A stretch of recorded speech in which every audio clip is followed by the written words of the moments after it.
Il s'agit d'un épisode un peu différent aujourd'hui. En effet, ce sera une émission un peu plus personnelle, alors que je reviens sur mon parcours et celui des 49 premiers épisodes des médias sociaux en affaires. Les médias sociaux en affaires est votre rendez-vous hebdomadaire pour en connaître davantage sur les différents réseaux sociaux et les plateformes de création de contenu dans un contexte d'affaires. Chaque semaine, je, Amélie Delebel, répondrai à une question thématique qui vous permettra d'appliquer concrètement ces conseils pour votre entreprise. C'est parti! Salut et bienvenue sur les médias sociaux en affaires, déjà un 50e épisode. Vraiment, merci beaucoup pour votre support depuis le lancement de ce projet en tout début d'année. Donc déjà le plateau de 50 épisodes en un peu moins d'un an. Donc vraiment, j'apprécie énormément votre support et beaucoup d'autres émissions sont à venir. Donc c'était mon message de début d'émission. Mais bien évidemment, je vais vouloir aborder avec vous le fameux titre de cet épisode. Donc quel est mon pourquoi? En fait, pourquoi j'ai décidé de discuter de ce sujet dans le cadre de ce 50e épisode. En fait, c'est que j'étais beaucoup en réflexion depuis les dernières semaines, les derniers mois même, sur justement quel était mon pourquoi. Donc, certainement que ça vous est déjà arrivé, peut-être que vous êtes vous aussi actuellement en questionnement à ce niveau-là. Parce que souvent, ce qu'on voit dans les livres ou sur les réseaux sociaux ou peu importe, ce sont justement des grands pourquoi, si je peux les dire ça de cette façon. Donc vraiment des entreprises, surtout avec vraiment des grandes missions de vie, des grandes missions super impressionnantes, mais au niveau un peu plus personnel, donc ça ne s'applique peut-être pas toujours, ou on peut le dire, ça fait beau, ça fait bien, mais est-ce que vraiment concrètement c'est vraiment notre pourquoi à nous? Est-ce que c'est vraiment la raison qui nous pousse à nous lever tous les matins, à travailler, puis justement à vouloir donner le meilleur de nous-mêmes?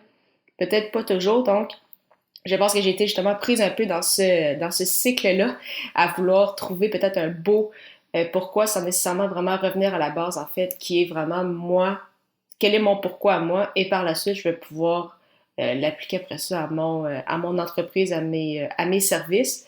Et justement, au fur et à mesure de mes réflexions, donc justement, j'en ai eu quelques-unes lors d'un dernier mastermind premium avec la gang de l'Académie du podcast. Donc, c'était très, très enrichissant, encore une fois.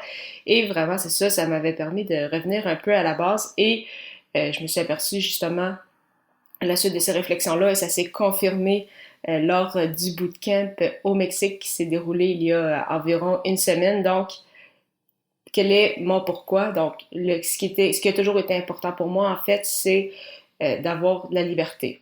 Donc, la liberté au sens large, donc autant dans mon travail de me dire, OK, je ne suis pas obligée de faire le fameux 8 à 4 ou 9 à 5, mais vraiment, je peux décider de mon horaire. Si à un certain moment, je sens que je manque de concentration, bon, mais je peux me permettre de sortir dehors, faire un petit jogging, faire une petite marche juste pour me changer les idées et après ça, revenir au travail, si je peux dire ça comme ça.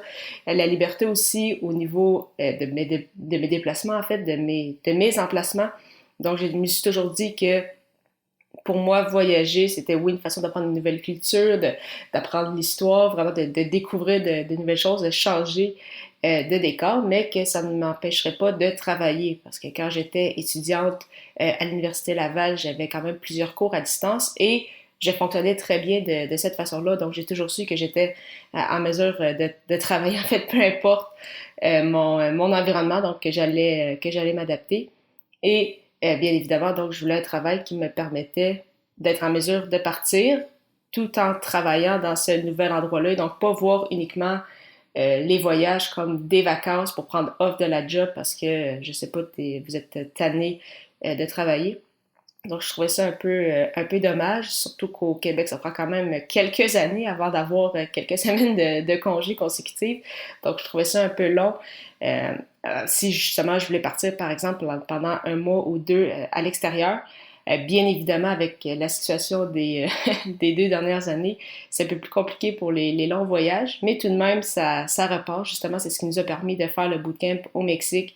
Et vraiment, ça m'a, si on peut dire, redonné un peu la piqûre. Donc, j'ai vraiment hâte de planifier justement un nouveau voyage prochainement. Et donc, je vais parler, bien évidemment, c'est ça, de liberté au niveau personnel, liberté au niveau de mon horaire, de mon lieu et bien sûr aussi au niveau financier. Donc, c'est très important pour moi d'être en contrôle de mes finances. Et qu'est-ce que je veux dire par liberté? C'est pas nécessairement d'avoir 10 millions dans mon compte de banque, bien que comme sûrement tout le monde qui écoute, on dirait pas non à ça. Mais c'est vraiment en fait d'être en mesure d'accepter les contrats que je veux et en fait de balancer mon style de vie avec le salaire que je gagne pour justement ne pas me sentir prise en fait dans les finances ou comme malheureusement trop de gens font, soit d'être pris justement dans un cycle où ils sont obligés de payer l'hypothèque de leur maison, payer leur voiture, payer leurs dépenses, parfois trop grandes pour ce qu'ils amassent et donc ils sont pris dans un travail qu'ils n'aiment peut-être pas autant ou en tout cas qui passeraient peut-être à changer, mais qui ne peuvent pas justement en raison de leur situation financière.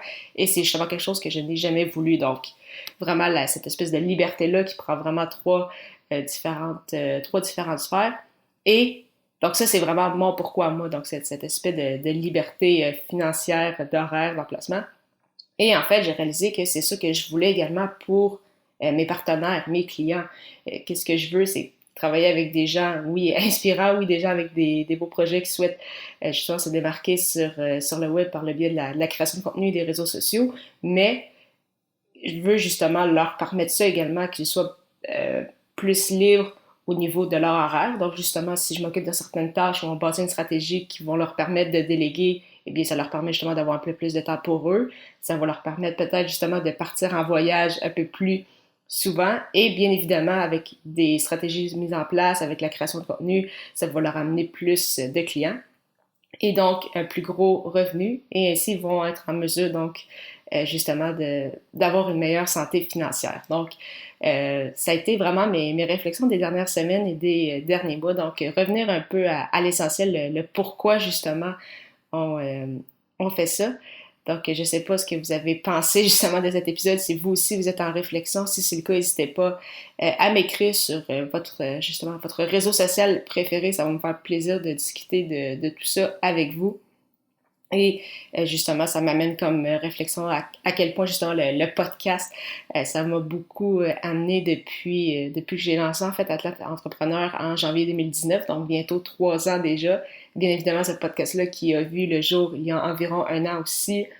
Comme je l'ai mentionné un peu plus tôt, le premier bootcamp francophone sur le podcast de l'Académie du podcast qui s'est déroulé du 15 au 18 novembre aussi, qui a été vraiment une expérience incroyable. J'ai déjà hâte à cette deuxième édition. Donc, vraiment, ça me permet d'échanger avec des personnes incroyables. Ça me permet justement de discuter avec vous qui m'écoutez. Donc, vraiment très, très heureuse de tout ce que le podcasting également m'apporte.